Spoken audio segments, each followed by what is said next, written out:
আমরা যুদ্ধ জামাত ইসলামের বিরুদ্ধে করি নাই, আমরা মুক্তিযুদ্ধ করেছি পাকিস্তান হানাদার বাহিনীর বিরুদ্ধে। কাজে বাংলাদেশে কোনো যুদ্ধ অপরাধ থাকতে পারে না, বাংলাদেশের কোনো স্বাধীনতার বিরোধী থাকতে পারে না। আজকের এই যে প্রজন্ম, এই যে আমার নতুন এমপি ভাইরা, তাদের বয়স তো এখনো 50 হয় না, বাংলাদেশের চেয়ে বয়স ছোট। সে কি করে যুদ্ধ অপরাধী হয়? সে কি করে মানবতা বিরোধী হয়? দেশ স্বাধীন হয়েছে অলরেডি 50 বছর প্লাস হয়ে গেছে।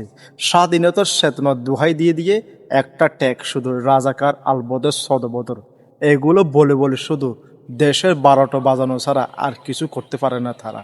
দেশের জন্য তারা কি করছে? আমাদের দেশের পরে যারা স্বাধীন হয়েছে তাদের দিকে তাকান, তারা আজ আমাদের চেয়ে অনেক উন্নত।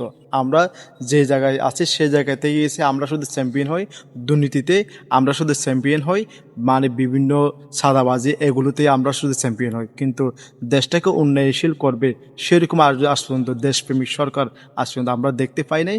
ছিল একজন জিয়া রহমান, ছিল একজন বেগম জিয়া, তো অবশ্যই সেরকম আমাদের বয়স হয় নাই।